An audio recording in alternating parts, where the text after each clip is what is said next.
Hi అండి, ఈనాడు దిల్సే with me అంజలిలో YouTube నెటిజన్లు అందరూ కూడా చాలామంది చాలా రోజులుగా అడుగుతున్నారు ఏంటంటే వీణావాణి ఇంటర్వ్యూ తీసుకోండి అని చెప్పని. సో ఇప్పుడు నా ముందున్నారు, మరి ఆవిడ అంతరంగాన్ని ఆవిష్కరించే ప్రయత్నం చేద్దాం. హాయ్ వీణావాణి. వీణావాణి అనాలా, వీణా శ్రీవాణి అనాలా, మీ ఇష్టం. చాలా రోజులైంది నిజంగా కదా. So nice to meet you once again. Thank you. అంటే ఎన్నాళ్ళ నుంచో తెలుసున్న ఒక ఫ్రెండ్ని తను ఇప్పుడు సెలబ్రిటీగా ఇంటర్వ్యూలా తీసుకోవాలి అని అంటే ఒకలాంటి ఎక్సైట్మెంట్ ఉంది తెలుసా నిజంగా. ఎగ్జాక్ట్లీ, నాకు కూడా ఏంటంటే 2008 నుంచి కలిసి వర్క్ చేశాం కదా, సో చాలా ఏళ్ళ నుంచి తెలిసిన ఒక ఫ్రెండ్ చాలా రోజుల తర్వాత కలిసే వరకల్లా ఫీల్. కానీ మిమ్మల్ని చూసిన ప్రతిసారి నాకు గుర్తొచ్చింది ఏంటి తెలుసా, మా టీవీలో very long back, I think 10 years అయినట్టుంది, ఇంకా ఎక్కువైంది కదా. చక్కగా చక్కగా చీర కట్టుకొని బొట్టు పెట్టుకొని సంచి పట్టుకొని వెజిటబుల్ మార్కెట్కి వెళ్ళి మాలతీస్ డైరీ, అది చాలా మందికి గుర్తుంది అబ్బా. అసలు మిమ్మల్ని చూసిన వెంటనే అది ఖచ్చితంగా గుర్తు రావాల్సిందే, ఎవరికైనా సరే మా టీవీ చూసేవాళ్ళు ఖచ్చితంగా గుర్తు రావాల్సిందే. అలా ఉండిపోయింది మైండ్లో తెలుసా. అబ్బాయి ఎంత చక్కగా ఉంది తిను అని అనిపించింది. అంత మంచి ఆపర్చునిటీ నాకు రాలేదు అని పక్కన. ఏంటి అసలు ఈ వీణావాణి గురించి తెలుసుకోవడానికి ముందు ఈ ఫస్ట్ కెరీర్ ఎలా స్టార్ట్ అయింది, అసలు ఎక్కడి వారు మీరు, ఏం చదువుకున్నారు? నాకు తెలుసు, వ్యూయర్స్ కోసం చెప్పండి. ఈస్ట్ గోదావరి నందంపూడిలో పుట్టాను నేను. 8th class వరకు కూడా అన్నిట్లో ఫస్టే, అసలు స్కూల్ ఫస్ట్, అసలు ఆటలు పాటలు అన్నిట్లో టాపర్. సడన్గా అప్పుడు 8th standardలో అనుకుంటా ఈటీవీ ఏవో స్టార్ట్ అయినట్లునే, 8thలోనూ 9thలోనూ. అప్పుడు సుమక్క, ఝాన్సీ గారు వీళ్ళందరూ అసలు ఇళ్ళల్లో ఆరాధ్య దైవాలు అందరికీ. వీళ్ళందరూ పొగొడుతుంటే ఆబ్వియస్లీ ఎలా ఉంటుందంటే, ఇప్పుడు మనం అన్నిట్లో టాప్ ఉంటే అందరూ మనల్ని మెచ్చుకోవాలి, అందరూ మన వైపే చూడాలనిపిస్తుంది కదా. మేబీ ఆ టెన్షన్ కోరుకున్నానేమో తెలియదు. అందరూ ఇంట్లో వాళ్ళందరూ ఆవిడ ఎంత బాగా చేస్తుందో, సండేస్ అందరూ వస్తుంది, అది వస్తుంది, నేను ఎందుకు యాంకర్ అవ్వకూడదు, సో నేను యాంకర్ అవ్వాలి. ఒకటే స్లోగన్ ఉండేది, రాబోయే కాలానికి కాబోయే యాంకర్ని. ఇదే మాట. సో అప్పుడు మా మామయ్య ఉంటారు, రైల్వేస్లో చేస్తారు, నాగేశ్వరరావు గారు. ఆయన నన్ను, వాళ్ళకి ఆడపిల్లలు లేరు ఆయనకి, నన్ను బాగా చిన్నప్పటి నుంచి ప్యాంపరింగ్ అనమాట. ఇది యాంకరింగ్ అంటుందని చెప్పి లోకల్ సిటీ కేబుల్లో ఎండి మధు అంకుల్ ప్లస్ అక్కడ నటరాజన్ అని న్యూస్ ఇన్ఛార్జ్, సో వాళ్ళ దగ్గర తీసుకుపోయి ఎలాగైనా తెలీదు మా అమ్మాయిని యాంకర్ చేయాలి అని చెప్పి పెట్టారు. సో పాపం ఈయన మాట కాదని లేక వాళ్ళు అక్కడ 2-3 ప్రోగ్రామ్ లోకల్ సిటీ కేబుల్ ఏముంటాయి, అన్ని షోలు నేనే మొత్తం. స్కూల్ నుంచి వెళ్ళాలి, అక్కడ యాంకరింగ్ చేయాలి, పక్కనే మా సర్టిఫికేట్ కోర్సు అయ్యగారు సత్యప్రసాద్ గారి దగ్గర చేశాను, ఆయన ఇల్లు. సో మేకప్ ఏముంటుంది, జస్ట్ లిప్స్టికేగా తుడిచేసుకుని వెళ్ళిపోవాలి. మళ్ళీ ఆంటీ ఉండేది, తుడుచుకో మేకప్ తుడుచుకో, క్లాస్ స్టార్ట్ అయింది రా తొందరగానే. మా సార్ వాళ్ళ వైఫ్ రాజలక్ష్మి ఆంటీ, తుడుచుకో మేకప్ తుడుచుకో తొందర. క్లాస్ అటెండ్ అయ్యి అన్ని సైకిల్ మీదే. అసలు ఎంత ఇప్పుడు తలుచుకుంటూ అనిపిస్తుంది, అబ్బో ఎంత కష్టపడ్డాను, ఎంత లాంగ్ అయినా సైక్లింగ్ చేసుకుంటూ వెళ్ళి అలా స్టార్ట్ అయిన కెరీర్. ఆ యాంకరింగ్ అక్కడ ఉండే ఆ పునాదులు ఇక్కడ శాటిలైట్ ఛానల్స్లో చేయడానికి చాలా హెల్ప్ఫుల్ అయిపోయాయి. ఫస్ట్ అటెంప్ట్లోనే సెలెక్ట్ అవ్వడం మా టీవీలో, అసలు ఎక్కడ తిరిగి చూసుకోలేదు. ఇంకా ఎన్నాళ్ళు చేశారు మా టీవీలో? అప్పుడు కంటిన్యూస్గా 2002లో మా టీవీలో సురేష్ తేజ్ గారు ముందు చనిపోయారు కదా, సో వారు మా టీవీలో ఫస్ట్ ఉన్న డైరెక్టర్, ప్రేమతో అని మూవీకి షోకి తను నా ఫస్ట్ డైరెక్టర్ అనమాట. తర్వాత కన్సీవ్ అయిన తర్వాత బేబీ కొంచెం గ్యాప్ వచ్చింది. తర్వాత మిస్సెస్ ఏపీ కంటెస్టెంట్గా వెళ్ళి, ఇది కూడా మర్చిపోవద్దు. దాని తర్వాత 2006 నుంచి 2014 వరకు అసలు రోజుకి 3 ఛానల్స్ 4 ఛానల్స్ వర్క్ చేసిన రోజులు కూడా ఉన్నాయి. వెనక్కి తిరిగిన రోజులే లేదు, మీకు తెలుసు కదా. నిజం. చాలా మంది కింద కమెంట్స్లో అడుగుతున్నట్టున్నారు, నేను పెళ్లి చేసుకుంటాను. నేను మా వారితో అంటాను, ఏమండి కామెంట్ వచ్చింది, మా వారిని అడిగి చెప్తానని చెప్పు అంటారు. సో అదంతా అభిమానం ఉంటుంది అంతే. కానీ నిజంగా చక్కగా ఈ రోజుల్లో అంత జుట్టు ఎక్కడ చూస్తున్నాం, ఎక్కడైనా కనపడుతుందా? ఈవెన్ నాతో కనిపించదు. పెళ్ళి పిల్లలు అయిపోయిన తర్వాత ఆ జుట్టు కనపట్టలేదు, ఈ లుక్ కనపట్టలేదు. చక్కగా ఆ వీణ, ఆ బొట్టు, ఆ బొట్టలు, ఆ జడ సెట్ అయిపోయింది అంతే. నేను ట్రెడిషన్స్కి, మన హిందూ అంటే ఆచారాలకి, సంప్రదాయాలకి చాలా విలువిస్తానండి. దేవుడైతే ఏంటి, స్పిరిచువల్, వెరీ స్పిరిచువల్. మా అత్తమ్మ ఏం చెప్తే అదంతా, మాకు సంప్రదాయాలు బాగా ఎక్కువ. ఒక టాపిక్ వచ్చింది కాబట్టి ఒకటి చెప్తాను. మా అత్తమ్మ పెళ్ళైన ఫస్ట్ డే ఇంట్లోకి రాగానే చెప్పారనమాట, ఇంట్లో కొన్ని ఆనవాయితీలు ఉంటాయి. అదేంటంటే మాకు మట్టి గాజులు వేసుకోకూడదు, మేము నల్లపూసలు వేసుకోకూడదు, ప్లస్ పుస్తల తాడు ఎవరికి కనపడకూడదు, ఓకే. మంగళసూత్రం. మా అత్తమ్మ వాళ్ళు కొంగులు కప్పుకునేవారట. ఇప్పుడు ఈ ట్రెండ్లో అలా ఉండలేము, ఆబ్వియస్లీ కాలానుగుణంగా మరం మారాలి. అప్పుడు ఏం చేస్తానంటే నేను పుస్తల తాడు వెనక్కి పెడతాను. చాలా మంది అనుకుంటారు నేను తీసేస్తానేమో అని. ఓకే.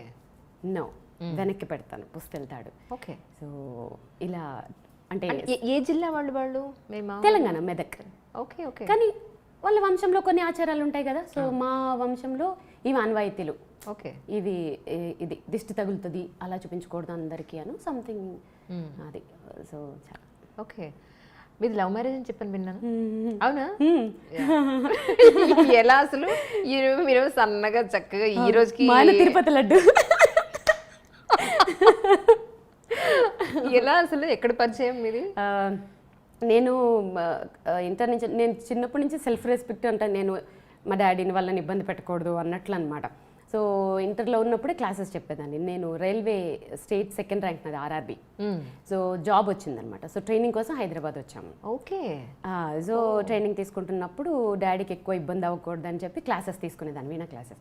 సో మా హస్బెండ్ వాళ్ళ కజిన్ వాళ్ళ డాటర్ నా దగ్గర క్లాసెస్కి వచ్చేదనమాట. ఒకరోజు తన్ని తీసుకెళ్ళడానికి మా హస్బెండ్ వచ్చి చూసి నన్నే చేసుకుంటాను కూర్చున్నారు. ఎవరు ఫస్ట్ ప్రపోజ్ చేస్తారు? ఆయనే చేస్తారు ఆబ్వియస్లీ. మనకు అంతా అస్సలు అవి నచ్చేవి కావు అసలు, అస్సలు నచ్చేవి కావు. కాకపోతే ఏంటంటే నేను అందానికి ఇంపార్టెన్స్ అస్సలు ఇవ్వనండి, అస్సలు అందానికి ఇంపార్టెన్స్ ఇవ్వను. ఇవాళ ఉంటుంది రేపు పోతుంది అది. ఇప్పుడు ఇవాళ మా ఆయన తిరుపతి లడ్డులా ఉండొచ్చు, 1 year తర్వాత నేను అవ్వచ్చు. సో నేను ముద్దుగా పిలుచుకుంటాను తిరుపతి లడ్డు. సో అందానికి అస్సలు ఇంపార్టెన్స్ ఇవ్వను. ఆయన నేచర్ ఎలా అంటే నేను ఇప్పటివరకు అలాంటి ఒక జెంట్ అంటే ఒక మగవాళ్ళలో చాలా రేర్గా ఉంటారు. అంటే ఒక భార్య ఎమోషన్స్ని అర్థం చేసుకుంటూ లైక్ నాకు ఎలా కావాలో అలా, నాకేం కంఫర్ట్స్ కావాలో నాకంటే ముందు. ఇప్పుడు ఫర్ ఎగ్జాంపుల్ నేను ఇప్పటివరకు చెక్ పోస్ట్లోకి వెళ్ళాలనుకుంటే నాకంటే ముందు స్టడీ చేసేస్తారు. ఇక్కడ నేను ఏమైనా ఇబ్బంది పడతానా, దారిలో ఏమైనా ఉంటాయా వేసి నువ్వు వెళ్ళు అంట. అంత కేరింగ్, కంఫర్ట్ చూస్తారు. సో ఇప్పుడు అనిపిస్తుంది నా సెలక్షన్ తప్పు కాలేదు. ఆయన ప్రపోజ్ చేసిన వెంటనే ఓకే చెప్పేశాను, నో ప్రాబ్లం. ఇంట్లో ఏం ప్రాబ్లం కాలా? అయ్యాయి, అవుతాయి, ఆబ్వియస్లీ అవుతాయి. సో నేను పెరిగిన వాతావరణానికి ప్రకారం అంటే మాది అగ్రహారం. సో అమ్మమ్మలు వాళ్ళందరూ మాట్లాడుకోవడం ఏంటంటే పెళ్ళైన తర్వాత ఆడపిల్లకి అత్తగారిల్లే మొత్తం, అత్తగారు మామగారే సర్వస్వం, పెళ్ళైన తర్వాత అటే ఉండాలి అనేవి విని విని విని ఉన్నాను కాబట్టి ఇటే బెండ్ అయ్యాను. అంటే మగపిల్లోడు తల్లిదండ్రులు చూసుకోవాలి బాధ్యత, ఆడపిల్లని అత్తగారు వాళ్ళు మామగారిని చూసుకునే బాధ్యత నాది. సో 2 పడవల మీద కాలు పెట్టకూడదు లవ్ మ్యారేజ్ చేసుకున్నప్పుడు, ఎందుకంటే అది ఫెయిల్ అయ్యే ఛాన్సెస్ ఎక్కువ ఉంటాయి. అది ఎందువల్ల అనేది కొంచెం ఫేస్ చేసిన వాళ్ళకి తెలుస్తుంది. ఆ మెచ్యూరిటీ కూడా రావాలి, ఎంత చెప్పినా అర్థం కాదు. సో అందుకని ఒక పడవను వదిలేయాలి అనుకుంటున్నప్పుడు మన హిందూ ధర్మం ప్రకారం నా బాధ్యత ఏంటి, సో ఇటు మొగ్గి అటు వదిలేసి. బాధ అనిపించట్లా? బాధ అనిపిస్తుంది కొన్ని సందర్భాల్లో, ఎందుకు అనిపించదు కదా. కానీ ఆ బాధని చెప్పానుగా రీప్లేస్ చేసేసారు మా హస్బెండ్. ఎట్లా అంటే వాళ్ళ మేనమామ ఉంటారు, సొంత మేనమామ, పెళ్ళైన వెంటనే వాళ్ళని దత్త తీసేసుకున్నారు. అమ్మ నాన్న అని వాళ్ళనే పిలుస్తాను. మా అత్తమ్మ ఒక అమ్మ, మా కో సిస్టర్ ఒక అమ్మ. ఇంతమంది నన్ను ప్యాంపర్ చేసి చూసుకుంటున్నప్పుడు, ఇంత బాగా చూసుకుంటున్నప్పుడు కెరీర్ మీద కాన్సన్ట్రేషన్ చేసాం. ఇంకా వెనక్కి తిరిగి చూసుకోలేదు. పాప ఇంకా అవన్నీ పెట్టుకుంటే ముందుకెళ్ళలేం. లైఫ్ ఎలా వెళ్ళిపోతూ ఉంటుందో వెళ్ళాలి అంతే. It's wonderful. కానీ అప్పటి నుంచి వీణలో మీకు బాగా అనుభవం ఉంది యాక్చువల్లీ, చిన్నప్పటి నుంచే. కానీ ఎక్కువ అవేర్నెస్ వచ్చింది ప్రజల్లో, శ్రీవాణి వీణ వాయిస్తారు, లేదంటే ఇప్పుడు ఇన్ని మూవీస్కి చేశారు, ఆ లిస్ట్ మనం నెక్స్ట్ క్వశ్చన్లో తీసుకుందాం. ఇప్పుడు ఇంత సచ్ గ్యాప్ ఎందుకు వచ్చిందంటారు? స్టార్టింగ్ నుంచి మీకు ఆ విద్య అయితే మీలో ఉంది, అవును, కానీ ఇంత గ్యాప్ ఎందుకు వచ్చింది మీ ఉద్దేశం? చెప్తాను. మంచి క్వశ్చన్ ఇది. గ్యాప్ ఎందుకు వచ్చింది అని అంటే, మనం ఏదైనా ఒక విద్య స్టార్ట్ చేసినప్పుడు సరస్వతి అమ్మవారికే మొక్కుతాం, ఆమె చేతిలో ఉండే వీణకి చాలా గౌరవం ఇస్తాం. ప్రాక్టికల్గా చూస్తే ఈ వీణని డైరెక్ట్గా చూస్తే పర్సంటేజ్ ఎంత నేను చెప్పలేను, కానీ చాలామంది పీపుల్ ఒక బ్రహ్మ పదార్థం చూసినట్లు, అమ్మో అది మనకు అర్థం కాదురా, అదేదో ఇన్స్ట్రుమెంట్, ముట్టుకోవాలంటే కూడా ఏదో కత్తినో చాకునో ముట్టుకోవాలన్నట్టుగా ఫీల్ అవుతారు. అవునా కదా? అవును. సో అదేంటో బ్రహ్మ పదార్థం. దానివల్ల ఏమైపోతుందంటే అంతరించిపోతుంది, ఆల్మోస్ట్ అంతరించిపోతుంది. నేను ఒక 2008లోనేమో ఒక రియాలిటీ ఒక సెలబ్రేషన్స్ మనం ఇప్పుడు చూడండి వినాయక చవితికి ఇప్పుడు స్పెషల్ ఎపిసోడ్స్ పెడతారు కదా, ఒక పెద్ద ఛానల్లో స్పెషల్ ఎపిసోడ్ పెట్టినప్పుడు అందరూ తల యాక్టివిటీ చేస్తున్నారు, నేనేం చేస్తాను, వీణ వాయిస్తానని చెప్పాను.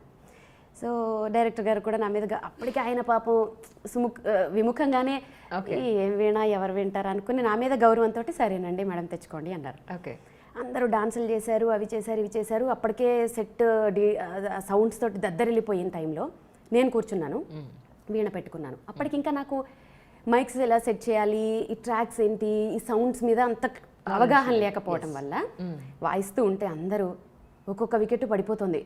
అమ్మ ఇవిడు ఎప్పుడు ఆపేస్తుందని కొంతమంది, నా మీద ప్రేమతో కొంచెం ఇలా అనేవాళ్ళు కొంతమంది, వాళ్ళ మొహాలన్నీ నాకు అర్థమై ఎక్కువ ఇబ్బంది పెట్టకూడదని ఆపేశాను. అలాంటివి ఎన్ని ఫేస్ చేశానో నేనైతే. అసలు ఇంట్రెస్టే ఉండేది కదా ఎవరికి, వీణ అంటే ఎవరు వింటారు, వింటే కదా మనం వాయిస్తాము. అందువల్ల నేనే ఏదో డిప్లొమాలు చేసుకోవడము, ఇంట్లో వాయించుకోవడం, మా ఆయన దగ్గర వాయించుకోవడము, ఏదో ఇంట్లో ఎవరైనా వస్తున్నప్పుడు వాయించుకోవడం, ఇంతే.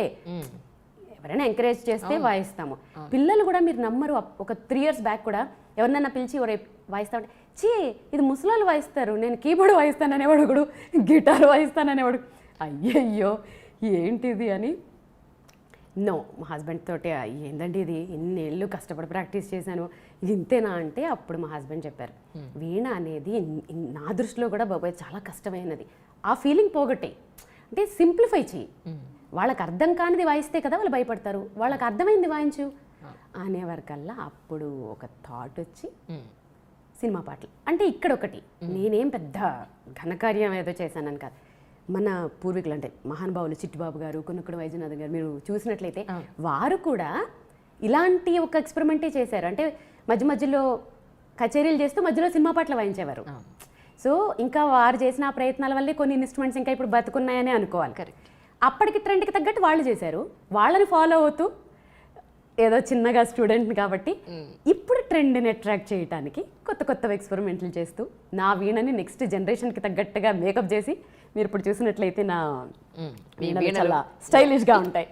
సో నెక్స్ట్ జనరేషన్ అట్రాక్ట్ చేయడానికి చేసిన ప్రయత్నాల్లో కొంచెం సక్సెస్ అయ్యాను, సోషల్ మీడియా పుణ్యమాని. ఓకే. సో అంటే వరల్డ్ రికార్డ్ కూడా వచ్చినట్టుంది కదా, అంటే ఏ పాయింట్లో వచ్చింది వ్యూవర్స్కి అర్థం అవడానికి అడుగుతా. నాకు మాబు షేక్ అని నాకు వీణలు తయారు చేస్తారు. ఆయన కూడా ఎట్లా అంటే నార్మల్గా వీణలు చేసేసామా మేళాలు చేసేసామా అనే టైప్ కాదు, ఆయన ఏదో సాధించాలి, సేమ్ నాకు తగ్గడా ఆయన కూడా. ఒకసారి ఒక చిన్న వీణ చేసి తీసుకొచ్చారు, అమ్మా ఇది షోకేస్లో పెట్టేది కాదు, నేను ఇది తయారు చేశాను, మీరు వాయించవచ్చు అన్నారు. కానీ మీరు నమ్మరు, ఆ చిన్న వీణ మీద వాయించడం అనేది పెద్ద గొప్ప ఇంట్లో అనుకుంటారు జనాలు. ఎంత కష్టం అంటే సర్టెన్ వరకే మీకు వేలు వెళ్తుంది, తారాస్థాయికి వేలు వెళ్ళవు, అక్కడ పట్టవు వేళ్ళు, శృతులు చేయలేము. అలాంటిది దాని మీద western, classical, semi classical, Hindi, Telugu అలా కొన్ని ఐటమ్స్ మీద వీణ వాయించి నేను వరల్డ్ రికార్డ్ చేశాను దాన్ని. ఎన్నాళ్ళు ప్రాక్టీస్ చేశారు దాని మీద? అమ్మో దానికి బాగానే చేశాను. అంటే ఎన్నాళ్ళు అంటే టైం పీరియడ్ తక్కువే కానీ హార్స్ ఎక్కువ, గంటలు ఎక్కువ. చేతులు ఇక్కడంతా కాయలు కాచిపోయి శృతులు చేస్తుంటే ఆ ఫోటో ఒకళ్ళు గిఫ్ట్ కూడా ఇచ్చారు నాకు. ఆ వేళ్ళు ఉంటాయి ఇక్కడ అలా శృతి చేసినప్పుడు అవి తిరగక పిరడాలు చాలా కష్టమయ్యి, సో అవి చాలా దానికి కొంచెం కష్టపడ్డారు. ఒక వీడియో చూసాను మీద, నేను వేళ్ళు కూడా బాగా బ్లాక్గా అయిపోయి ఉన్న వీడియో ఒకటి చూసాను. ఇప్పుడు ఎలా ఉన్నాయి? ఇప్పుడు అలానే ఉంటాయి ఇంకా కొంచెం. Oh my God. ఆబ్వియస్లీ మీకు ఎక్కువ గంటలు ప్రాక్టీస్ చేస్తే వేళ్ళు ఇలా అవుతాయి. ఓకే, మీ వారు ఏమనలేదా ఆ విషయంలో? ఈ విషయంలో పాపం ఆయన ఎక్కువగా అయిపోతే ఆయనకి ఏంటంటే ఒక్కొక్క పాయింట్ ఆఫ్ వ్యూలో చాలా ప్రౌడ్, నన్ను చూస్తే అసలు మురిసిపోతారు. సో బాగా పెయిన్గా ఫీల్ అయినప్పుడు ఎందుకులే మమ్మీ ఇప్పుడు వద్దులే రేపు వాయించుకుందులే అంటారు. ఆయనకు లోపల బాధ ఉంటుంది, ఆయన లోపల చెప్పలేరు బయటికి, రేపు వాయిద్దులే చాలే అంటారు. కానీ పాపం నేను విన్నానుగా, మొండి గట్టాలి కాబట్టి చెప్పడం మానేసరి ఈ మధ్య. సో మీరు చేసిన ఎక్స్పెరిమెంట్స్ అంటే ఏం చెప్తారు ఇప్పటివరకు? ఎక్స్పెరిమెంట్స్ అనేవి నా దృష్టిలో ఎక్స్పెరిమెంట్స్ అని చెప్తాను, ఏమో మిగిలిన వాళ్ళు చేశారో లేదో అనేది నాకు తెలీదు. నేను చేశాను అనుకునేవి ఏంటంటే 2 వాయిసెస్ చేశాను. ఫస్ట్ ఫేస్బుక్లో పెట్టిన పోస్ట్ అది. అంటే 2015 వరకు నాకు వాట్సాప్ కూడా లేదు. ఓకే. అసలు ఫోన్ అనేది ఏంటంటే మా ఆయనకి ఫోన్ చేయడానికి, నెక్స్ట్ డే షూట్ వేరే ఛానల్ నుంచి డైరెక్టర్ ఫోన్ చేయడానికి, ఈ రెండింటికే వాడతారు అనేది నా పరిస్థితి కూడా అంతే. యూట్యూబ్ అంటే తెలియదని ఈ రోజు యూట్యూబ్ ఛానల్లో పనిచేస్తున్నా అనిపిస్తుంది నిజంగా, లిటరలీ. సో 2015లో ఇది స్టార్ట్ చేసినప్పుడు ఒక ఎగ్జాంపుల్ చెప్తాను. మా మేనల్లోడు ఉంటాడు అనమాట. వాడికి నేను యాంకర్గా బాగా గొప్ప, మా అత్తయ్య అని అంటారు. యూఎస్లో ఉంటాడు. వాడు ఒకరోజు నేను ఇదే డిస్కషన్లో ఉండి ఇదే మూడ్ ఆఫ్లో ఉండే టైంలో, అంటే దేవుడు మనుషుల్ని పంపిస్తాడంటారు కదా, అట్లా ఒక వీడియో పంపించాడు. ఆమె ఎవరిదో అసలు, అంటే లర్నర్ ఆమె, ఏం వయసుని కూడా నాకు అర్థం కావట్లే. అత్తాయ్ నువ్వు అసలు ఈ సాంగ్ ఎలాగైనా ఇలాగ వాయించాలి అత్తాయ్, అది చూడు అన్నాడు. ఏం పాట రా ఇదన్నా, ఏదో ఏఆర్ రెహమాన్ పాట పంపించాడు. అసలు మీరు నమ్మరు, దానికి దీనికి పోలికలు లేవు. నాకు తెలుసు నేను అంతకంటే బాగా వాయించగలను కాబట్టి, వాడికి తెలియదు నేను ఎలా వీణ వాయిస్తాను. ఎగ్జాక్ట్లీ. సో ఏంట్రా ఇది అసలు నాలెడ్జ్ ఉన్న వాళ్ళకి లేని వాళ్ళకి అదే తేడా. లేదత్తా ఆమె ఎంత బాగా వాయించింది. సరే నువ్వు నన్ను డైరెక్ట్గా అడుగుంటే అయిపోయేది, ఆమెలాగా వాయించమనడం అనేది ఎందుకు హట్ అయిపోయినప్పుడు. వాడి ఐక్యూ లెవెల్ అంతే. సో వాడితో ఒక ½ an hour ఫైటింగ్ చేసేసి, సారీ అత్త ఆయన బాగా హట్ అయినట్టున్నావు, అది ఇది నువ్వు ఎక్కువ ఫీల్ అవ్వకని చెప్పి ఫోన్ పెట్టేసి, శ్రావణ మాసం అనుకుంటా మంచి పేరెంటానికి వెళ్ళొచ్చాను, మంచిగా రెడీ అయ్యా. వీడికి చూపించాలి నేను ఏంటో అని వాడి మీద కచ్చతోటి 2 voices, అదే దళపతి సాంగ్ ఉంటుంది కదా, సింగారాల పైరులో ఎస్పీ సార్ ఇంకా జయసుదాస్ సార్, దాన్ని 2 strings మీద 2 voices వచ్చేలాగా జస్ట్ సెల్ ఫోన్లోనే రికార్డ్ చేసి, అది పోస్ట్ చేయడం కూడా రాదు నాకు. మళ్ళీ ఇంట్లో ఎవరో పోస్ట్ చేశారు, ఫేస్బుక్లో పోస్ట్ చేసేసి ఇంట్లో పని చేసుకుంటున్నాను. మీరు నమ్మరు, 15 minutesలో ఏమో 3000 వ్యూస్. 2015లో 3000 వ్యూస్ అంటే ఒకసారి అర్థం చేసుకోండి. మా వాళ్ళు షాకు, హాఫ్ డేలో 3 lakhs వ్యూస్. సో ఓహో ఇదేదో బాగుంది. సో అప్పుడు అనిపించింది నాకు, ఓకే అంటే మనం రీచ్ అవ్వడానికి ఇది ఒక, నా వీణని ప్రమోట్ చేయడానికి, నెక్స్ట్ జనరేషన్కి ఇవ్వడానికి ఇదేదో బాగుంది అని చెప్పి చంద్రముఖి సాంగ్ పెట్టాను.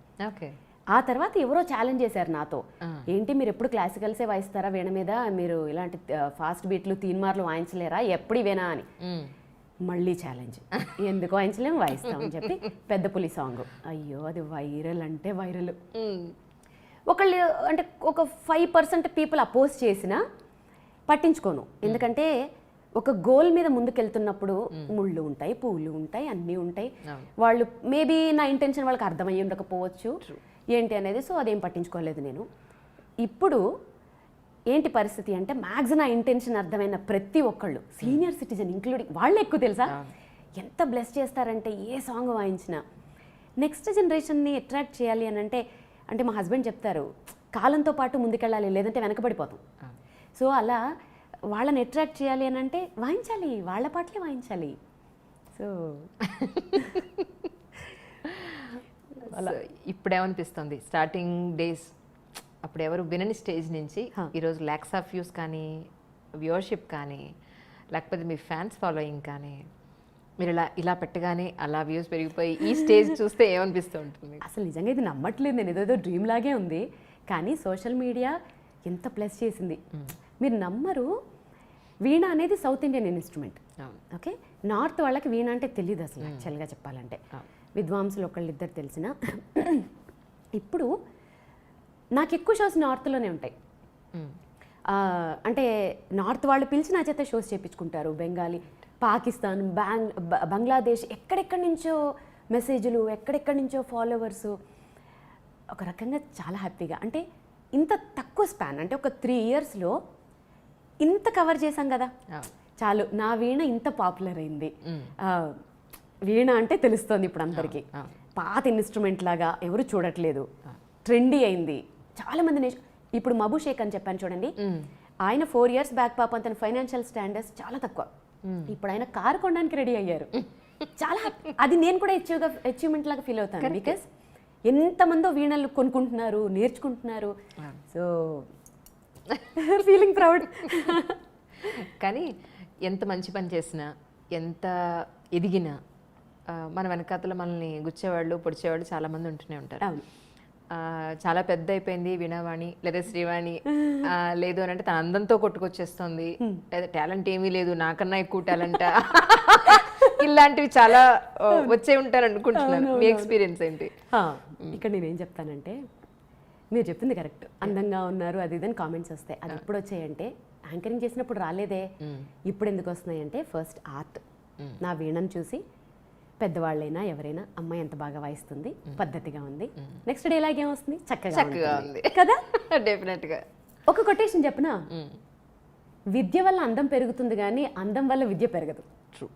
So exactly. ఇంతకుముందు మీరు అనుకున్నట్లుగా అనుకోవచ్చు చాలా మంది, ఒక దగ్గర కాకపోయినా ఒక దగ్గర విద్య. ఇప్పుడు అందం దాంతో ఎంత కొట్టుకొస్తాం. ఇప్పుడు నేను ఇప్పుడు అందంతో చేస్తుంటే మా అయితే 2 సార్లు చూస్తారు, 3 సార్లు చూస్తారు, 4గోసారి ఎంతకని చూస్తారు చూడరు. టాలెంట్ లేకపోతే చూడరు కదా. విద్య ఉంటేనే చూస్తారు. అవును.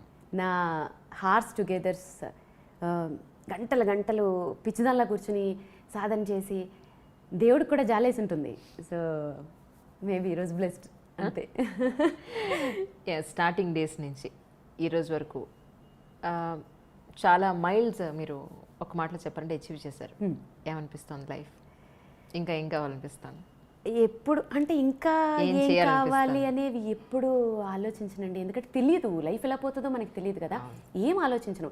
ఈరోజు ఏం చేయాలి, నెక్స్ట్ రేపు ఎలాంటి సాంగ్స్ పెట్టాలి, షోస్ దానికోసం కాన్సన్ట్రేట్ చేస్తాను. గోల్స్ అంటే ఏం పెట్టుకోను. ఒక్కటే ఒక్క గోల్, నా వీణ నెక్స్ట్ జనరేషన్కి వెళ్ళాలి. వీణ చచ్చిపోకూడదు. వీణని కాదు, మన క్లాసికల్ ఇన్స్ట్రుమెంట్స్ తీసుకున్నా సరే మన వారసత్వం కదా. మనం ఎప్పటి నుంచి వచ్చాయండి అవన్నీ. చాలామంది సింపుల్గా వోకల్ అనేస్తారు, ఎందుకంటే కష్టం ఉండదు కదా, వినేసి పాడేసేయచ్చు. సో ఇన్స్ట్రుమెంట్స్ చచ్చిపోతున్నాయి. మ్యూజిక్ కాలేజెస్లో చూస్తే మీరు అసలు చూడలేరు. అసలు అవి తుప్పు పట్టేసి, బూజు పట్టేసి, తీగలు తగ్గిపోయి వాయించేవాళ్ళు లేక అవి చూడలేము అసలు మనం కొన్ని మ్యూజిక్ కాలేజెస్లో అయితే. సో అలాంటి స్టేజ్ ఉండకూడదు ఇన్స్ట్రుమెంట్స్కి. అవి మన అసెట్స్ అని తెలుసుకోవాలి జనాలు. సో నేర్చుకోవాలి. అదొక్కటే గోల్ అంతే. దానికోసమే పరిగెడుతున్నాను అంతే. నేనేదో అచీవ్ చేసేయాలి, అది చేసేయాలి, ఏం లేదు. సో అందుకే ప్రిఫరెన్స్ ఉన్న దగ్గర మాత్రమే షోస్ చేస్తాను. నా వీణకి ప్రిఫరెన్స్ ఉండాలి. వీణని ఇష్టపడే వాళ్ళ దగ్గరే షోస్ చేస్తాను. అదొక్కటే గోల్ పెట్టుకున్నాను. ఎవరింట్లో అయినా నేర్చుకునే వాళ్ళైనా ఆర్టిస్టులు అయినా సరే 1 లేదా 2 వీణలు ఉంటాయి. మీ దగ్గర ఇంకా ఎన్ని వీణలు ఉన్నాయి? ఏంటి వీటి స్పెషాలిటీస్ ఏంటి అసలు? ఒక్కొక్క వీణకు ఒక్కొక్క స్పెషాలిటీ ఉంది. ఇవన్నీ నా బేబీసే. మీరు నమ్మరు, ఈ వీణలో ఏదైనా ఒకటి ఇక్కడ ప్లేస్ లేదు కదా, వేరే ఇంట్లో పెడదాం అనుకుంటే కూడా అమ్మో ఏడుస్తుంది అన్న ఫీలింగ్ వస్తుంది నాకు. ఒకటి నా పాప కోసం కొన్నవి, 2 మిగిలినవన్నీ అప్డేటెడ్ వర్షన్స్. సౌండ్స్ కోసం నేను సౌండ్కి బాగా ఇంపార్టెన్స్ ఇస్తాను. కొంచెం సౌండ్కి, క్వాలిటీకి చాలా ఇంపార్టెన్స్ ఇస్తాను. సో ఇవన్నీ ఇప్పుడు నాకు స్టేజ్ షోస్కి పనికిరావు. అంటే మనం బేసిక్ వీణాలు ఇవన్నీ. ఓకే. సో చెప్పానుగా, నెక్స్ట్ జనరేషన్ కోసం నేను ఒక స్టైలిష్ వీణలు, నా స్టైలిష్ వీణలతోటి ఇప్పుడు మాత్రమే చేస్తున్నాను.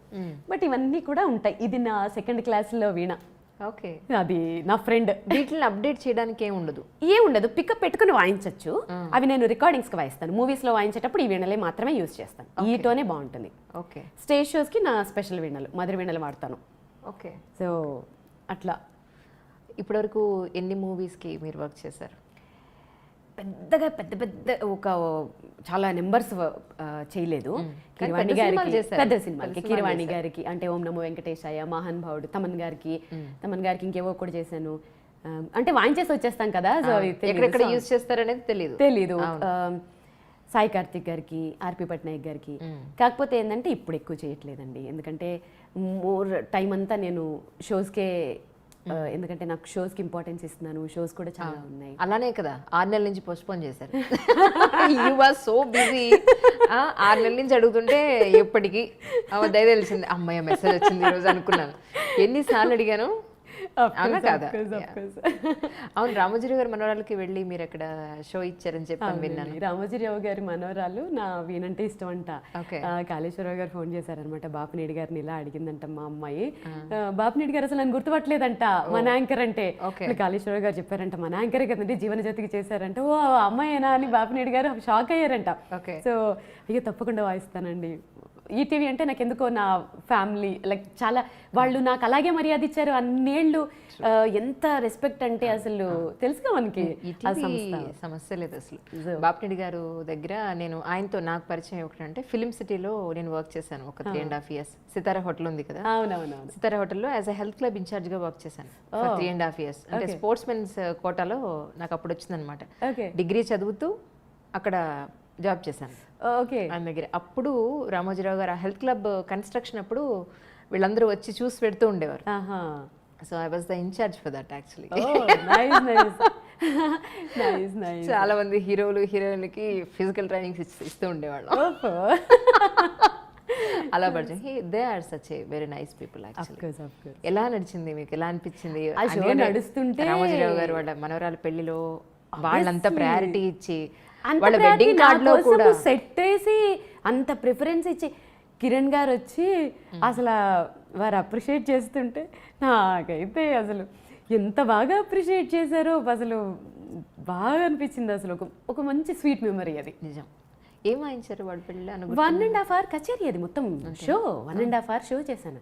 అన్నీ వాయిస్తాను. నా షోలో ఎలా ఉంటుందంటే classical, semi classical, western, Hindi, Telugu, Tamil అయితే తమిళ్ ఇప్పుడు తమిళనాడులో వాయించినప్పుడు తమిళ్ సాంగ్స్ అన్నీ అంటే అన్ని షోకి వచ్చిన అన్ని ఏజ్ పీపుల్కి తగ్గట్టుగా అన్నీ వాయిస్తాను అనమాట. ఒక స్పెషల్గా డిజైన్ చేసుకుంటాను నా షోని. ఓకే. కానీ మధ్యలో విన్నాను మీరు షోస్ చేయడం లేదు అని చెప్పాను. షోస్ చేయడం లేదు కాదు. 2 years బ్యాక్ నేను ఇచ్చిన ఇంటర్వ్యూలో ఏం చెప్పానంటే, నేను కొన్ని చూశాను కాబట్టి అది ఆ ఇంపాక్ట్ ఉండిపోయింది. అంటే ఫ్యామిలీ ఫంక్షన్స్లో అంటే మ్యారేజెస్లో ఎలా ఉంటుందంటే, ఒక షో ఇక్కడ ఏదో ఆర్కెస్ట్రా ఏదో పెడతారు, వాళ్ళని అసలు చూసే సందర్భాలు కూడా ఉండవు. ఎవరి హడావిళ్ళల్లో వాళ్ళు ఉంటారు, వాళ్ళు అద్భుతంగా పాడుతూ ఉంటారు. అమ్మో ఇలాగే ఉంటాయి మ్యారేజెస్ అనుకుని చాలా రోజులు ఎన్ని రిఫ్యూజ్ చేసేసానో. నేను ఆ ఇంటర్వ్యూలో కూడా చెప్పాను, మ్యారేజెస్కి వాటికి వాయించనండి ఎందుకంటే అక్కడ ఇంపార్టెన్స్ ఉండదు అని. మేబీ సోషల్ మీడియా పుణ్యమని అది చూసి నన్ను అప్రోచ్ అవుతున్నారా ఏనది తెలియదు. కానీ ఇప్పుడు మీరు నమ్మరు, దాని తర్వాత అంటే 1 year బ్యాక్, 1 year కూడా కాదు ఏమో, అప్పుడు ఒక కాల్ వచ్చింది. ఒక పెద్ద ఆయన ఫోన్ చేసి, అమ్మ మా ఇంట్లో అందరూ నీవేనంటే చచ్చేలా ఇష్టపడతాము, మేము మీ షో చూడాలి అని అంటే మేము అంటే వేరే ఒక ఇది తీసుకుని మీ ఆర్గనైజ్ చేయలేము. మీ షో చూడాలి అని అంటే మా ఫ్యామిలీలోనే మేము వాయింపించుకోవాలి. ఒకసారి రండి వాయించండి, మీకేమైనా ఇన్కన్వీనియంట్గా అనిపిస్తే నన్ను అడగండి. ఎందుకో మాటలు బాగా ఇంప్రెసివ్గా అనిపించాయి. మీరు నమ్మరు, పెళ్లి కార్డులో ఫస్ట్ పేజ్లో నాది అది నా షో అని. అది కూడా ఎలాగా ఏదో జోలపాటలాగా ఉండే వీణ కచేరీ అని సంథింగ్ ఏదో తమిళ్. సో అలా పెట్టి ఫస్ట్ పేజ్లో నాది, నెక్స్ట్ పిల్లగాడు వాళ్ళది, నా కోసం సెట్, సౌండ్ సిస్టమ్స్ కూడా ఎలా తెప్పిస్తారు తెలుసా, ఇళయరాజా గారు వాళ్ళందరికీ వాడే సౌండ్ సిస్టమ్స్. ఇంజనీర్ ఎవరు, ఏఆర్ రెహమాన్ గారి దగ్గర ట్రైనింగ్ తీసుకుని ఇంజనీర్, అంటే సౌండ్ కూడా తేడా రాకూడదని అంత ఇంపార్టెన్స్లు ఇచ్చి చుట్టూ మొత్తం ఇంకా చైర్లన్నీ నా వైపు తిరిగిపోయి ఉంటున్నాయి. ఎంత బాగా అనిపిస్తున్నాయో నాకు అనిపించింది అప్పుడు. ఏంటి ఇలా ఇంత బ్లెస్డ్ నేనని. ఇప్పటి వరకు చేస్తున్న ఫ్యామిలీ ఫంక్షన్స్ అన్నీ అదే ఇంపార్టెన్స్లు. సో బాగా అనిపిస్తుంది. సో అలా ఇంపార్టెన్స్ ఉంటే ఖచ్చితంగా చేస్తాను. No doubt. రీసెంట్గా అయితే చెన్నైలో ఓన్లీ 100 members హోమ్ కాన్సర్ట్, అది నా కోసమే పెట్టుకొని నా కచేరీ పెట్టుకున్నారు. ఎంత బాగా అనిపించిందో సీరియస్లీ, అసలు బాగా అనిపించింది. ఈ వీణలకు సంబంధించి అంటే సర్వీస్ అవి ఎలా ఉంటుంది యాక్చువల్లీ? ఏది ఇప్పుడు ఈ వీణ ఉంది, వీటికి సర్వీస్ చేయడం లేదంటే ఇది పాడైపోతుందేమో అని ఎలా దానికి సంబంధించి? అది కొంచెం ఇప్పుడు నేను ట్రావెల్ చేస్తుంటే మొన్న నా వీణ కూడా అదే డ్యామేజ్ అయింది. వాళ్ళు ఫ్లైట్లో కొంచెం ఎత్తేస్తారు. అవి మాబుషేక్ అని చెప్పాను కదా, ఆయనే మాటికి వస్తారు. ఇది మేళం, ఇది ఎక్కువ దీనికే రిపేర్ అవుతుంది. ఇది వ్యాక్స్, ఓకే, ఎక్కువ దీనికే రిపేర్ వస్తుంది అంతే. ఆల్మోస్ట్ దీన్నే బాగా వాయించేస్తే 2 yearsకి ఒకసారి 1 yearకి ఒకసారి మేళం చేయించుకుంటే సరిపోతుంది. ఎంత అవుతుంది చేయించడానికి? 3,000 అంతే, అంత కాస్ట్లీ ఏముండవు. Okay okay. అదొక్కటేనా దానిలో ఎక్కువ పోయేది, లేకపోతే ఇంకేముండవు? అంటే డెలికేట్ ఇన్స్ట్రుమెంట్, డెలికేట్, మనం హ్యాండిల్ అంటే చక్కగా హ్యాండిల్ విత్ కేర్ అన్నట్టుగా చక్కగా హ్యాండిల్ చేసుకుంటే మ్యాక్స్ అది తప్ప ఇంకేమీ రావు. ఇప్పుడు కొంతమంది ఏంటంటే వీణలు పెట్టుకోవాలి కదా అని షోకేసుల్లో పెట్టినట్టు పెట్టి పిల్లలాంటి తిరిగి కింద పడేస్తే ఈ కుండ విరిగిపోతుంది. ఆల్మోస్ట్ ప్రతి పాత వీణలకి ఇదే డ్యామేజ్. ఈ కుండ ఇక్కడ విరిగిపోతుంది, ఈ కుండ అదొక్క డ్యామేజ్ అవుతుంది మెయిన్. ఓకే, మీరు మాత్రం బాగానే పెట్టారు, చాలా జాగ్రత్తగా. ఆబ్వియస్లీ మా ఇంట్లో ఎలా చాలా చంటి పిల్లలు చూసినట్టు చూస్తారు. అందులో నేను కొన్ని విషయాల్లో వెరీ స్ట్రిక్ట్, సిస్టమేటిక్. నన్ను ప్రిన్సిపాల్ అంటారు ఇంట్లో. ఆబ్వియస్లీ అంటే ఉండాలి, లేకపోతే నడవదు. నేను సిస్టమేటిక్గా ఉంటాను, మీకు తెలుసు. టైం టు టైం చేసేయాలి పనులు, ఏ పని ఎప్పుడు చేయాలి అప్పుడు చేసేయాలి, వర్క్ అనుకుంటే చేసేయాలి. ఇవన్నీ ఇంట్లో ఎవరైనా సరే అలా లేజీగా ఉంటే తెగ తిట్టేస్తాను. సో నన్ను ప్రిన్సిపల్ అంటారు. అంటే అన్నారు, నో ప్రాబ్లం అంటే అనుకోని అని చెప్పేస్తాను. స్టార్టింగ్ మీరు అంటే మ్యారేజ్ చేసుకున్నప్పుడు వేణుస్వామి గారు ఏం చేస్తూ ఉండేవారు అప్పట్లో? అప్పట్లో కూడా అంటే మా వంశం నుంచి మేము అయ్యగారు అంటే మా మామయ్య గారు ఫస్ట్ యాదగిరిగుట్ట పెద్ద పూజారిగా చేసేవారు. ఓకే. తర్వాత నాచారం నరసింహస్వామి టెంపుల్లో పెద్ద పూజారి. ఓకే. మా హస్బెండ్, మా బావగారులు, వాళ్ళ మేనమామలు అందరూ భద్రాచలంలో పెద్ద అయ్యగారులు అందరూ ఇదే ప్రొఫెషన్. Right right. సో మా మామయ్య గారు కూడా జ్యోతిష్యం అక్కడి నుంచి వచ్చిన వారసత్వమే. అప్పుడు ఇంకా చిన్న పిల్లోడు కాబట్టి ఎక్కువగా కాన్సన్ట్రేషన్ చేయలేదు. సో వయసుతో పాటు విద్య కూడా పెరుగుతుంది కాబట్టి కాన్సన్ట్రేషన్ చేయడం వల్ల ఆయన కూడా వేణుస్వామి సడన్ గా పుట్టుకొచ్చేసాడని చాలా మంది అనుకుంటారు. కాదు, ఆయన ఎప్పటి నుంచే ఉన్నారు. అంటే జనరల్గా ఇంట్లో ఈ పూజలు లేదంటే జాతకాలు ఎక్కువ మడి ఆచారం ఎక్కువ ఉంటుంది అని చెప్పని అనుకుంటూ ఉంటారు. నిజమేనా? మీరు దానికి యాప్ట్ అయ్యారా? మా హస్బెండ్ ఏం చెప్తారంటే దేశ కాలమాన పరిస్థితుల ప్రకారం వెళ్ళాలి అంటారు. ఆయన ఎకో ఫ్రెండ్లీ. సో ఇది బాగుంది వర్డ్. New word. ఇప్పుడు మడిచార్లు కట్టేసుకుని తడి బట్టలు కట్టేసి మడి ఆచారాలు అంటే ఈ అపార్ట్మెంట్స్లో ఇక్కడ కుదరదు. ఆబ్వియస్లీ మన మనసులో ఉండాలి భక్తి అనేది. నేను పూజలు చేస్తాను, సో నా స్టైల్లో నేను చేస్తాను. సో అంతే. అంత మడలు ఆచారాలు అనేసి ఇంట్లో మేడ్స్ని వాళ్ళని దూరం అలా అస్సలు అన్నాను. సో అందరు ఫ్యామిలీ మెంబర్స్ లా ఉంటారు, అస్సలు అలాంటివి లేవు. ఓకే. అంటే మిమ్మల్ని పెళ్లి చేసుకోవాలనుకున్నప్పుడు జాతకం అది చూపించుకున్నారా? మరి అడిగారా మీరు? అన్ని చూపించుకునే అప్పుడు నేను ఏం అడగలేదు. ఇప్పుడు అడిగారా? ఇప్పుడా అంటే అప్పుడు అదే అంటారు, అప్పుడు నన్ను పెళ్లి చేసుకోవడమే ఇంపార్టెంట్, ఈ జాతకాలు అవన్నీ చూపించుకున్నారో లేదో తెలియదు. తర్వాత చూపించినట్లున్నారు బాగా కలిసాయి అని. మా ఇంట్లో అందరూ జ్యోతిష్యులే కదా, మా బావగారులు అందరూ కూడా ఉంటారు కాబట్టి చూసి చెప్పినట్టున్నారు తర్వాత కలిసింది అని. మీకుందా నమ్మకం జ్యోతిష్యం మీద? డెఫినెట్గా ఉందండి. ఎందుకంటే అఫ్ కోర్స్ ఇగో అపోజ్ చేసే వాళ్ళు ఉంటారు. ప్రాక్టికల్గా నాకు ఒక ఎక్స్పీరియన్స్ చెప్తాను. ఇది కాంట్రవర్సీ చేసేవాళ్ళు చేస్తారు, నమ్మేవాళ్ళు నమ్ముతారు, నమ్మని వాళ్ళు నమ్మరు. ఎవరి నమ్మకాలు వాళ్ళవి. 2014లో సైనస్ సర్జరీ చేసుకుని నేను యాంకరింగ్ అంతా ఆపేసి అప్పుడు ఇంకా మా హస్బెండ్కి ఇంకా నాకేమన్నా అయితే అపురూపం కదా, వద్దు చాలు ఇంకా డస్ట్ వచ్చేస్తుంది వెళ్ళొద్దు అన్నారు.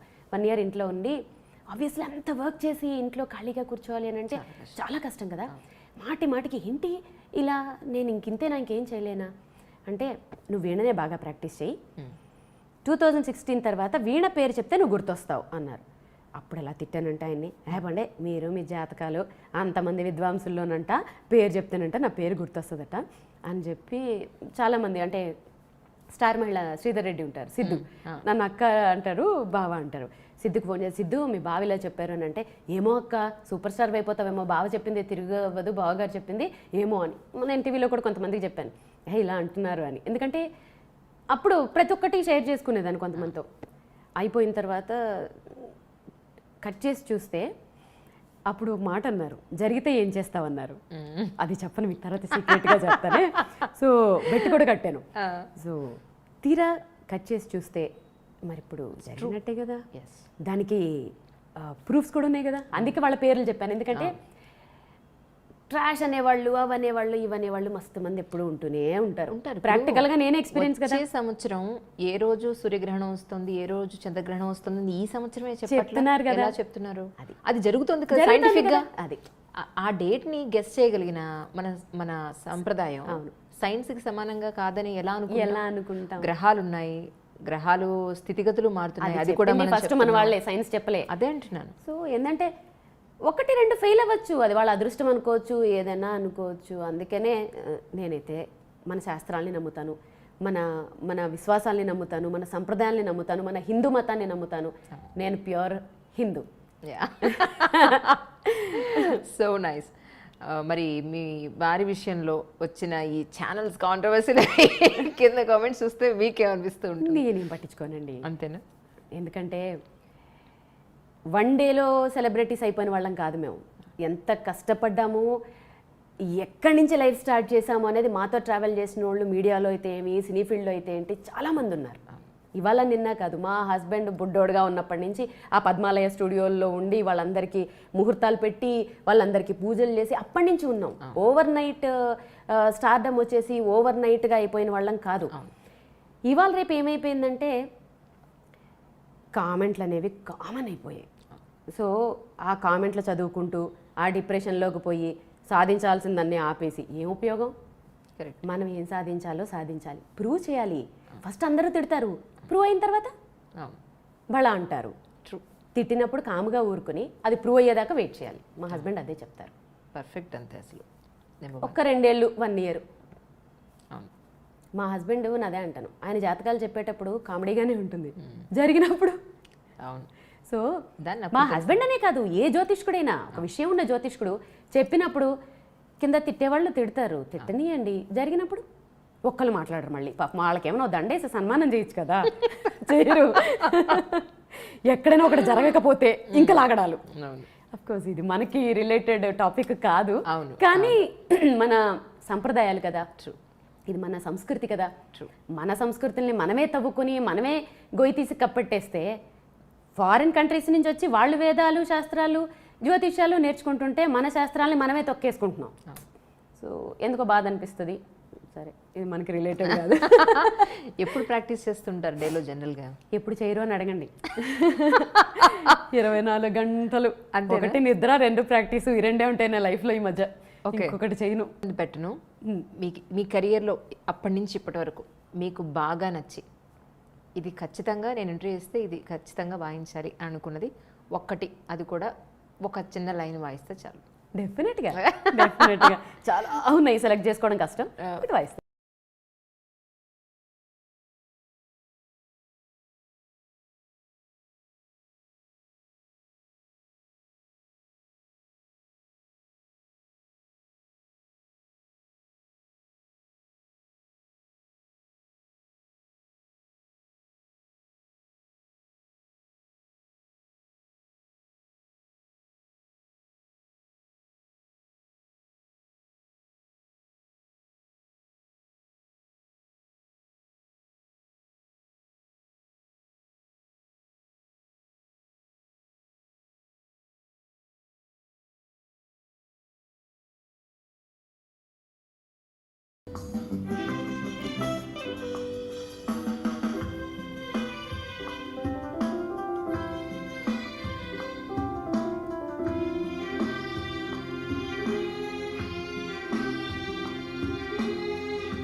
సో స్టార్టింగ్ యాంకర్గా కెరీర్ స్టార్ట్ చేసి తర్వాత పెళ్ళి, సంతానం, ఆ తర్వాత మదర్, వైఫ్, మదరు, ఇప్పుడేమో ఈ సెలబ్రిటీ స్టేటస్.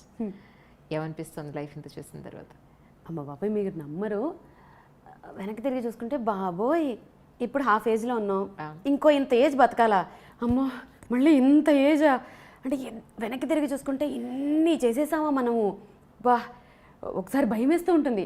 ఎన్ని స్ట్రగుల్స్ ఫేస్ చేసాము, ఎంత హార్డ్ వర్క్ చేసి, అసలు పాపని ఒక్కొక్కసారి చూసుకునే వాళ్ళు లేక మన మంచితనం అనుకోవచ్చు, దేవుడు బ్లెస్సింగ్స్ అనుకోవచ్చు. నేబర్స్, నేను రావడం లేట్ అయితే నైబర్స్ ఫ్రెండ్స్ ఉంటారు కదా, వాళ్ళే తినిపించేసి వాళ్ళే పడుకోబెట్టేసి అసలు ఇంత చేసి, కానీ అప్పుడు కానీ చేశారు, కానీ ఇప్పుడు ఎవరు చేస్తారు అసలు? ఇప్పుడు అసలు అంత కష్టం, అసలు చాలా కష్టం. అసలు అప్పుడు మనం చేసిన టైంలో అంత హార్డ్ వర్క్, సుమక్క వాళ్ళ టైమే హార్డ్ వర్క్. అవును, ఇది మనది ఇంకా ఇప్పుడు ఇంకా అసలు అసలు అది లేదు. అవును, అప్పుడు ప్రాంప్టర్లు కరెక్ట్ అసలు ప్రౌంటర్లు లేకుండా ఉంటే మిస్టేక్స్ ఉండిపోయి లేదా కరెంటు పోయి కరెక్ట్. అసలు ఒక లైన్ పాడు పచ్చిపద్దులు ఆ వంటల ప్రోగ్రాంలు అయితే ఎర్రటి ఎండ, ఆ ఓమ్నిల్లో వెళ్ళి ఆ ముందు స్టవ్, పైనుంచి ఈ వేడి ఆ వేడి, అమ్మో. మొన్న ఎవరో పెడుతున్నారు, మన చేసిన షో అందరూ చూస్తారన్న గ్యారంటీ లేదు కదా. ఏమంటే మీరు ఈ టీవీలో చేశారని అన్నారు కదా, ఏ షోలో చేస్తారు మీరు? నన్ను కూడా చాలా మంది అడుగుతారు, మీరు యాంకర్ ఏ షోలకి చేశారు? అమ్మో, వందల ఎపిసోడ్లు కష్టపడ్డాం బాబోయ్. నేను అదే అన్నా, ఏమండి ఇగో ఇవి ఇవి ఇవి ఇవి check లేదు లేదు లేదు, మన మైనస్ ఏంటంటే మనం చాలా చేసిన ఎపిసోడ్స్ యూట్యూబ్లో పెట్టే ఇది లేక చాలా మటుకి లేవు. ఇప్పుడు ప్రతిదీ యూట్యూబ్ వచ్చేసింది. అప్పుడు వందల ఎపిసోడ్లు పోయాయి. నేను సాక్షి టీవీలో చేసిన ఏ ఎపిసోడ్ యూట్యూబ్ లో లేదు. TV9 లో వచ్చిన స్టార్టింగ్ బులెటిన్స్ కూడా యూట్యూబ్ దాని వల్ల ఏంటంటే మనం చేసినవి మన కష్టం ఇప్పుడు వేస్ట్ అయిపోయింది. 1 year లో చేసినవన్నీ యూట్యూబ్ లో టక్కున వస్తుంటే జనాలు గుర్తుపడుతున్నారు ఇప్పుడు. Correct correct. That's fantastic really. So మరి పాప వాయిస్తుందా, దానికి ఇంట్రెస్ట్ ఉందా? కొంచెం వాయిస్తుంది. నేను ఫోర్స్ చేయను. ఒక్కొక్కసారి అనిపిస్తుంది ఫోర్స్ చేయకపోతే ఎలాగా, చిన్నప్పుడు మా అమ్మ నా తోలు తీసేసేది కదా. వాళ్ళకి తెలియదు కదా ఫస్ట్ థింగ్, వాళ్ళకి ఏది ఇంట్రెస్ట్ ఉంది ఏంటి అని వాళ్ళకి తెలియదు. మనమే గుర్తించాలి, అప్పుడు ఏంటంటే కొంచెం పుష్ చేయాలి అని అనుకోవాలి. అప్పుడు నేను ఏం చేస్తానంటే కొంచెం వాళ్ళని ఫోర్స్ చేయకుండా తెలివిగా ఏం చేయాలి అని అంటే, వినికిడి చాలా పవర్ఫుల్ నేర్చుకోవడం కంటే. సో ఆమె నాకు పెద్ద పెట్. స్కూల్ నుంచి వచ్చిందంటే ఇక్కడే మొత్తం ఇక్కడ ఇంకా మొదలు పెడుతుంది, సుత్తంతా వినాలి మొత్తం అన్నీ. వింటూ ఏంటంటే వీణ వాయిస్తూ ఉంటాను కదా, కూర్చోపెడతాను పక్కన. సో ప్రతిదీ అది వింటుందా లేదా ఏం చేస్తానంటే ఒక అపశృతి వాయిస్తాను. బాగుంది అంటుంది. ఇమీడియట్ పెట్టకారం బాగుంది, ఆహా మమ్మీ సూపర్. సో అలా దాన్ని టెస్ట్ చేస్తూ ఉంటాను. ఓకే, సో మేబీ చూద్దాం. ఓకే. మీరేమన్నా నేర్పిస్తున్నారా ఇక్కడ? ఒక పిల్లలు ఇంట్రెస్ట్ ఉండి మేము వీణావాణి గారి దగ్గర మేము ఏం నేర్చుకుంటాం చాలా మంది అడుగుతారండి. కాకపోతే ఇక్కడ ఏమవుతుంది చెప్పనా, మళ్ళీ ఇక్కడ కూడా ఇంకొకటి ఏంటంటే, పేరెంట్స్కి ఫస్ట్ ఏమవుతుందంటే పిల్లల్ని తీసుకొస్తారు. నన్ను ఫస్ట్ మా మదర్ ఫాదరు టీచర్ దగ్గర వదిలేసినప్పుడు అసలు మీరు ఏం చెప్తున్నారు, ఏం చెప్తారు, ఎప్పటికి మా పిల్ల ప్రోగ్రామ్ ఇస్తుంది అసలు ఎప్పుడు అడిగింది లేదు. 3 months నా చేత ఓన్లీ సరిగమ పదనిసలే వాయింపించారు. నమ్ముతారా? ప్రతిరోజు వెళ్ళాలి, అవే సరిగమ పదనిసలు వాయించాలి, ఇంటికి రావాలి. ఎన్నడూ మా పేరెంట్స్ అడిగింది లేదు. ఇప్పుడు ఏమవుతుందంటే క్లాస్కి వస్తారు ఫస్ట్ డే, నేను చెప్తే అలాగే చెప్తానండి. ఇవాళ సరళీస్వరాలు, రేపు గీతాలు అలా చెప్పను. ఎందుకంటే ఇన్స్ట్రుమెంట్కి హ్యాండ్ ఇంపార్టెంట్. హ్యాండ్ మీకు ఫ్రీ వస్తేనే నెక్స్ట్ వెళ్ళాలి. సో నేను అలాగే చెప్తాను. పేరెంట్స్కి ఓపిక ఉండదు ఫస్ట్ ఆఫ్ ఆల్. పిల్లల ముందరే అనేస్తుంటారు. అంటే వారం రోజుల నుంచి ఇదే వాయిస్తుంది కదండి, కొత్తది ఏమన్నా చెప్తారా? ఫస్ట్ పాయింట్ 3 months చూస్తారు. 3 months మా కజిన్ది మ్యారేజ్ ఉందండి, మా పాప ఏమైనా ఒక సాంగ్ వాయిస్తుందా? ఇది నెక్స్ట్ డైలాగు. వాళ్ళ ముందే అడిగితే ఒక 1 monthకే వాళ్ళ ముందే అలా అడిగేస్తే వాళ్ళకి ఎక్స్పెక్టేషన్స్ పెరిగిపోవా? సో ఇది ఒకటి. 3వ పాయింట్, 6 నెలలు పాపం సిన్సియర్గా తీసుకొస్తారు. ఈ లోపల 10th class ఎగ్జామ్స్ ఇంకేదో వస్తాయి. ఒక్క 3 months అండి, మా పాప ఎగ్జామ్స్ అయిపోయాక పంపిస్తామండి. ఇంకా 3 months 1 month గ్యాప్ వచ్చాక మళ్ళీ రెడ్ వచ్చి మొదలాడు కదా. ఈ రిస్కులు అస్సలు నేను ఎంత ఎఫర్ట్ పెట్టి ఎంత టైం వాళ్ళ మీద కేటాయించి చెప్పేది కదా. సో అందుకని ఇప్పుడప్పట్లో ఏమీ పెట్టుకోవాలనుకోవట్లేదు. చూద్దాం ఫ్యూచర్లో ఏమైనా నిజంగా ఇంట్రెస్ట్గా ఉండేవాళ్ళు వచ్చి నాకు వాళ్ళకి ఇంట్రెస్ట్ ఉంది అని తెలిస్తే చెప్తాను. సరే, ఇప్పుడు స్టార్టింగ్లో అంటే ఈ మూవీస్కి వాటికి వాయించారు, ఇప్పుడు షోస్ కూడా చేస్తున్నారు. ఏంటి మీ కెరియర్లో ఫ్యూచర్ ప్లాన్స్ ఏంటి అంటే ఏం చెప్పారు? ఫ్యూచర్ ప్లాన్స్ ఓన్లీ షోసేనండి. షోస్ మీదే కాన్సన్ట్రేషన్ చేస్తున్నాను. ఎందుకంటే షోస్ మాత్రమే జనాల్లోకి తీసుకెళ్తాయి. సో తెలియాలి వీణ అనే దాన్ని కొంచెం. ఇప్పటికే సోషల్ మీడియా ద్వారా నేను కొంచెం వెళ్ళాను, వేరియస్ కంట్రీస్కైనా వేరే సిటీస్లోకి వాళ్ళ గడపల్లోకి వెళ్ళిపోయాను. డైరెక్ట్గా వెళ్ళాలి, డైరెక్ట్గా చూపించాలి వాళ్ళకి. సో షోస్ మీద మాత్రమే కాన్సన్ట్రేషన్ చేస్తున్నానండి. నాకు ఇంపార్టెన్స్ ఇచ్చి నా వీణ షోకి ఇంపార్టెన్స్ ఇస్తే వాయించడానికి రెడీ. అది ఫ్యామిలీ ఫంక్షన్సా, కార్పొరేట్ షోసా, ఏది పట్టించుకోను. నాకు ఇంపార్టెన్స్ ఇచ్చి నా వీణకి ఇంపార్టెన్స్ ఇస్తే ఖచ్చితంగా. ఓకే, ఇంటర్నేషనల్ షోస్ ఏమన్నా చేసే ఉద్దేశం ఉందా? మళ్ళీ ఇక్కడ సేమ్ ఆన్సర్ అండి. నాకు ఇంపార్టెన్స్ ఉండి నా కంఫర్ట్ లెవెల్స్ ఉండి నా వీణకి ఇంపార్టెన్స్ ఉంటే ఇంటర్నేషనల్ షోస్ చేయడానికి కూడా రెడీ. అంటే ఇక్కడ ఏంటంటే ఒకప్పుడు దేశాలు తిరిగారా, ప్రదర్శనలు ఇచ్చారా అనేవారు. ఇప్పుడు సోషల్ మీడియా పుణ్యమాని దేశ విదేశాలు వెళ్ళిపోతుంది. వీడియో మనం ఫిజికల్ గా వెళ్ళాల్సిన పని లేదు. కరెక్ట్, టాలెంట్ వెళ్ళిపోతుంది. కరెక్ట్. సో ఫస్ట్ మన ఇండియాలో ఉన్న అన్ని వేరియస్ స్టేట్స్లోనూ ఫస్ట్ నా వీణ ఏంటనేది చూపించి తర్వాత నాకు తగ్గట్టుగా వచ్చాయనుకోండి ఇంటర్నేషనల్ షోస్ తప్పకుండా చేస్తాను. మీ వారి గురించి ఒక మాటలో చెప్పాలంటే ఏం చెప్తారు? నా ఫిలాసఫర్, నా గురువు, ఫైనల్గా చెప్పాలంటే నా hero. Hi, I'm Veena Srivani. నా ఇంటర్వ్యూ విత్ అంజలి ఐ డ్రీమ్స్లో. Don't miss to watch. For more videos subscribe to I dream.